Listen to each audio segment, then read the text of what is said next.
Sir বর্তমান সময়ে আসলে ডায়াবেটিক রোগী মনে হয় ঘরে ঘরে, এটা জেনেটিক্যালিও হচ্ছে, আবার মানুষের আসলে অনিয়মিত জীবনযাপনের ক্ষেত্রেও এটা হয়ে যাচ্ছে অনেকের। কিন্তু ডায়াবেটিকের ক্ষেত্রে যেটা হচ্ছে যে ডায়াবেটিক নিউরোপ্যাথিক একটা সমস্যা, সেটার আসলে আধুনিক চিকিৎসা যদি আমরা চিন্তা করি সেগুলো কি স্যার? আপনাকে ধন্যবাদ। প্রথম কথা হচ্ছে ডায়াবেটিস সবাই চিনে, একটা বাচ্চাও জানে যে ডায়াবেটিস রোগ, যে রক্তে গ্লুকোজের পরিমাণ বেড়ে যায়। তো আমরা বলি ডায়াবেটিস হচ্ছে সকল রোগের মা। যার শরীরে ডায়াবেটিস আছে তার যে কোনো রোগ যে কোনো সময় হয়ে যেতে পারে। তারই একটা কুফল যেটা আমরা বলি কমপ্লিকেশন অফ ডায়াবেটিস, যে ডায়াবেটিক নিউরোপ্যাথি। এইটা হচ্ছে অন্যান্য diabetic induce nephropathy, diabetic induce আপনার retinopathy, diabetes induce lots of, আমি বলছি এর আগে অনেক রোগ হতে পারে। তো আমরা আজকে শুধু নিউরোপ্যাথি নিয়ে কথা বলবো, যেটা আপনি বলছেন, প্রশ্ন করছেন। এখন আসে নিউরোপ্যাথি থাকলে আসলে কি হবে, রুগীর কষ্টটা কি? যে আমরা তখন রুগী যখন আমার চেম্বারে আসে, আমরা পরীক্ষা নিরীক্ষা বা রুগীর কথা শুনে, কমপ্লেইনগুলো শুনে বললাম যে হ্যাঁ আপনার ডায়াবেটিক নিউরোপ্যাথি হয়েছে, আমি ডিডি ডিফারেনশিয়াল ডায়াগনোসিস লিখে দিলাম।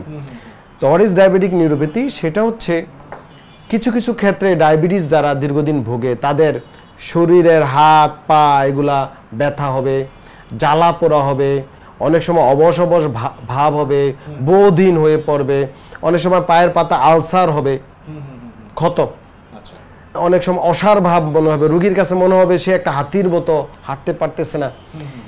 This is diabetic neuropathy. এটা হচ্ছে আপনাকে বোঝানোর জন্য, মানে রুগীর কি কমপ্লেইনটা আসতে পারে। মূলত আমাদের যে শরীরে নিউট্রিশনাল সাপ্লাই বা ব্লাডের মাধ্যমে আসে, অক্সিজেন আমাদের ব্লাডের মাধ্যমে বিভিন্ন টিস্যুতে পৌঁছায়, সেলগুলোতে পৌঁছায়। এই ডায়াবেটিক নিউরোপ্যাথির ক্ষেত্রে গ্লুকোজের পরিমাণ রক্তে বেড়ে যাবে, তখন কিন্তু আপনার এই ব্লাড ভেসেল এফেক্ট হবে। যখন ব্লাড ভেসেল এফেক্ট হবে, সে নার্ভকে ঠিকমতো সাপ্লাই দিতে পারবে না। নার্ভ যখন তার নিউট্রিশন না পাবে, তাহলে একটা সতেজ নার্ভের কাজ হচ্ছে মোটর ফাংশন, হাত পা নাড়ানো, অনুভূতি ক্যারি করা। ধরেন বিভিন্ন অনুভূতি, টক ঝাল মিষ্টি, ব্যথা সুখ, সবই তো নার্ভের মাধ্যমে উই ক্যান ফিল। তো এই সিস্টেমটা ওই ডায়াবেটিস গিয়ে নষ্ট করে ফেলে। তখন রুগীর স্পেশালি পেরিফেরাল শুরু হয়, ধরেন পায়ের থেকে শুরু হয়। পা হাঁটলে রুগী বলে আমি বুঝি না কোথায় পাড়া দিছে, হয়তো পা কেটে চলে আসছে, সে জানেও না তার পা কেটে গেছে। অনেক সময় আগুনে পোড়া গেছে, রুগী জানে না, যেটা আমরা ডায়াবেটিক ফুটে প্রায় পাই। সেম হাতে হতে পারে। অনেক সময় ঘুম হবে না, রাতে ঘুম হবে না, অসহ্য জ্বালা পোড়া, বিভিন্ন কষ্ট হতে পারে। এটা হচ্ছে টোটালি একটা ওভারঅল ডায়াবেটিক নিউরোপ্যাথি। এবং যারা একটু মোর দেন কয়েক বছর ধরে ভোগে, তারা এটা কমন, একেবারে এটা মানে হবেই এই ডায়াবেটিক নিউরোপ্যাথি রোগীর। তারপরেও তো আসলে স্যার আপনাদের কাছে বেশ কিছু সমাধান থাকে, যেমনটা আমরা আসলে সবসময় বলি যে আপনারা ভবিষ্যৎ দেখেন। তো এই যে সমাধানের ক্ষেত্রে আসলে কি ধরনের নিয়মতান্ত্রিক জীবনযাপন করলে এই জিনিসটা থেকে আমরা আসলে একটু দূরে থাকতে পারবো, বা একটু বেশি দিন পরে এটা আক্রমণ করবে? আপনাকে ধন্যবাদ এবং নাগরিক টেলিভিশনকে ধন্যবাদ যে আসলে আমরা এই যে আপনারা যে ইন্টারভিউগুলো নিচ্ছেন রোগ নিয়ে, এটা হচ্ছে জনসচেতনতা এবং প্রিভেনশন। আপনার এই যে ডায়াবেটিসটা তো বেড়েই চলছে, আপনি বলছেন প্রতিটি ফ্যামিলিতে ডায়াবেটিস রোগী আছে, অনেকেরই দেখা যায় যে জানেও না ডায়াবেটিস হয়ে আছে, অথবা সে রোগ যখন খারাপ হয়ে যায় তখন সে জানে। এইটা আমাদের প্রথমত সচেতনতা ডেভেলপ করতে হবে। আমাদের যে বসে থাকা কাজকর্ম আমরা করছি, কিন্তু একরকম কাজ করতেছি, আমাদের শারীরিক কসরত নাই। আমরা সুইমিং করি না, এখন বাচ্চারা খেলে না, মাঠ ঘাট থাকলেও পড়ে আছে। গ্রামে গঞ্জে পুকুরে এখন আর কোনো সাঁতার হয় না, পুকুরে এখন মাছ চাষ হয় এবং সেখানে একটা কমার্শিয়ালি জীবনযাপন করতেছে। খেলার মাঠে এখন আর বাচ্চারা নাই। এই যে লাইফ স্টাইল, এগুলো আমাদেরকে আবার কারেকশনে আসতে হবে, জনসচেতনতা ডেভেলপ করতে হবে এবং ডায়াবেটিস কন্ট্রোলে রাখতে হবে। ডায়াবেটিস হয় কেন? Endocrine disorder. এন্ডোক্রাইন ডিসঅর্ডার হয় কিভাবে? মোস্ট অফ দ্য কজ হচ্ছে মানসিক সমস্যা, ডিপ্রেশন, ল্যাক অফ অ্যাক্টিভিটিস, চলাফেরা নাই, একটার সাথে একটা ওতপ্রোতভাবে জড়িত। আপনার শারীরিক সমস্যা মানসিক সমস্যা তৈরি করে, মানসিক সমস্যা শারীরিক সমস্যা তৈরি করে।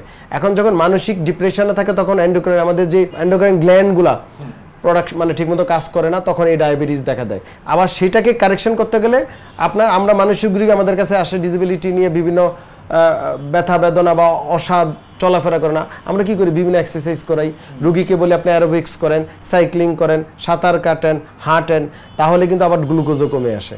মানে একটার সাথে একটা ওতপ্রোতভাবে জড়িত।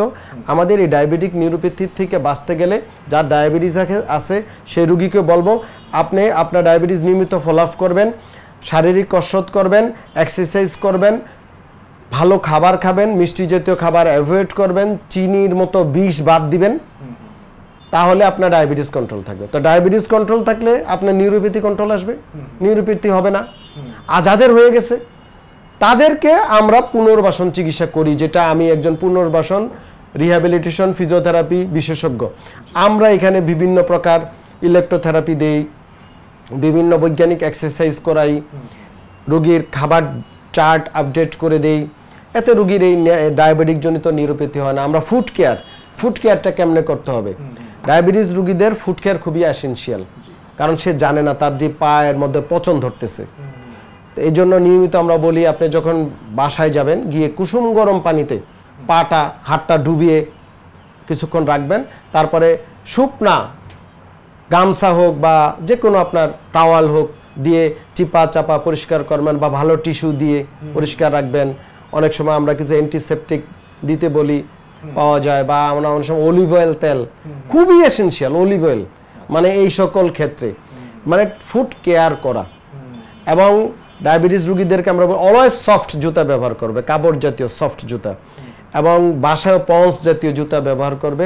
ফুড কেয়ারটা ইম্পর্টেন্ট, খুবই ইম্পর্টেন্ট। পাশাপাশি শুয়ে শুয়ে ব্যায়াম করা, এগুলা আমরা শিখিয়ে দিই।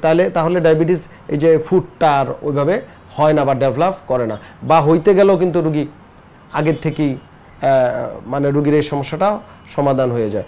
এই ডায়াবেটিস নিউরোপ্যাথি আমরা প্রতিনিয়ত অন্তত 5, 6, 10টা রোগী আমি ডিপিএসসিতে পাইতেছি, বিভিন্নভাবে আসছে। তার মানে এটা রেশিওটা ডে বাই ডে বাড়তেছে। আচ্ছা, অনেক ধন্যবাদ স্যার। ডায়াবেটিস নিউরোপ্যাথি নিয়ে এবং এটার আধুনিক চিকিৎসা নিয়ে আপনার কাছ থেকে অনেক কিছু জানলাম। আপনাকে অনেক ধন্যবাদ। নাগরিক টেলিভিশনকে অসংখ্য ধন্যবাদ।